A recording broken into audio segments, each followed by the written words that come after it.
Good morning student, welcome to the Sun Public School online classes, class 8th Hindi. कल हमने 4th chapter read किया था, दीवानों की हस्ती जो कविता थी वो हमने रीड करी थी। आज हम इसके क्वेश्चन आंसर एक्सप्लेन करेंगे जो कि पेज नंबर 139 पर है।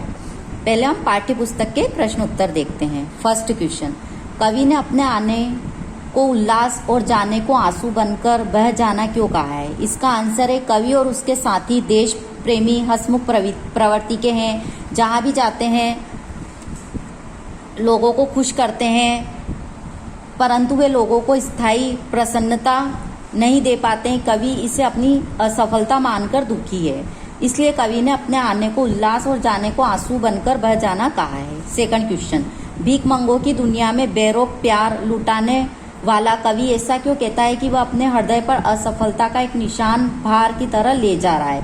क्या वह निराश है या प्रसन्न है? इसका आंसर है भीख मंगों की दुनिया में बेरोक प्यार लुटाने वाले कवि द्वारा अपने हृदय पर असफलता का एक निशान भार की तरह लेकर जाने का अभिप्राय यह है कि कवि दुखी और अभावग्रस्त लोगों के बीच प्यार तथा अपनत्व प्रकट करते हुए उनमें खुशियां बांटता रहा, परंतु ये खुशियां थोड़े समय के लिए ही होती है।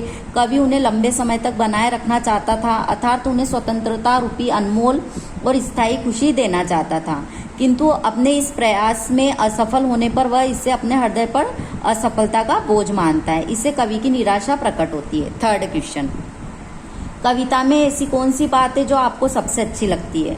तो हम कविता में ऐसी कौन सी बात है जो हमको सबसे अच्छी लगी?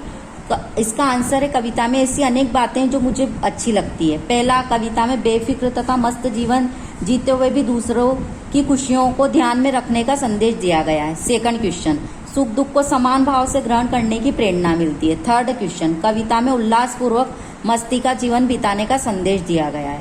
फोर्थ क्वेश्चन, कविता में अभावग्रस्त लोगों में खुशियां बांटकर उनका दुख दूर करने की बात कही गई है। इसमें समानता, एकता, प्रेम तथा सद्भाव में वृद्धि होती है।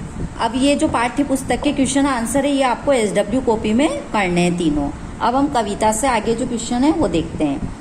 जीवन में मस्ती होनी चाहिए, लेकिन कब मस्ती हानिकारक हो सकती है? सहपाठियों के बीच चर्चा कीजिए।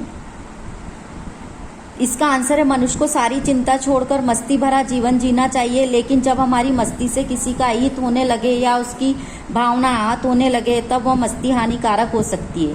यदि हम अपने जीवन में केवल मौज मस्ती को ही प्राथमिकता देंगे तो हम अपनी महत्वपूर्ण कर्तव्यों का पालन नहीं कर पाएंगे। हमें अपने समाज और देश के प्रति अपने दायित्वों को नहीं भूलना चाहिए। अगर हम उन दायित्वों का पालन नहीं करेंगे तो हम एक जिम्मेदार नागरिक नहीं बन सकेंगे। इस प्रकार की मस्ती केवल हमारा ही नहीं दूसरों का भी अहित कर सकती है। अब हम अनुमान और कल्पना के आधार पर जो क्वेश्चन आंसर है वो एक्सप्लेन करेंगे। एक पंक्ति में कवि ने यह कहकर अपने अस्तित्व को नकारा है कि हम दीवानों की क्या हस्ती है, आज यहाँ कल वहाँ चले। दूसरी पंक्ति में उसने यह कहकर अपने अस्तित्व को महत्व दिया है कि मस्ती का आलम साथ चला, हम धूल उड़ाते जहाँ चले। यह फाका मस्ती का उदाहरण है। अभाव में भी खुश रहना फाका मस्ती कही जाती है। कविता में इस प्रकार की अन्य पंक्तियां भी है, उन्हें ध्यानपूर्वक पढ़िए और अनुमान लगाइए कि कविता में परस्पर विरोधी बातें क्यों की गई है। तो कविता में परस्पर विरोध प्रकट करने वाली पंक्तियां निम्नलिखित है। पहला है, आए बनकर उल्लास अभी, आंसू बनकर बह चले अभी। इसमें उल्लास और आंसू साथ साथ। जग से उसका कुछ लिए चले, जग को अपना कुछ दिए चले। कुछ लेना और देना साथ साथ। थर्ड, दो बात कही दो बात सुनी, कुछ हंसे और फिर कुछ रोए, हंसना और रोना एक साथ। इस परस्पर विरोधी बातों का कविता में समावेश इसलिए किया गया है क्योंकि कवि अपने जीवन के नियम स्वयं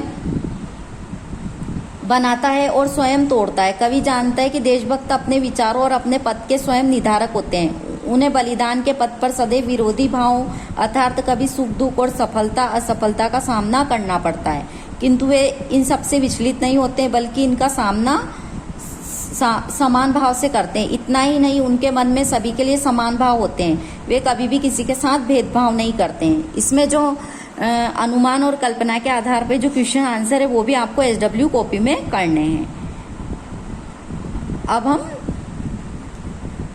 अब हमारा ये क्वेश्चन आंसर हमने सारे एक्सप्लेन कर लिए। Thank you.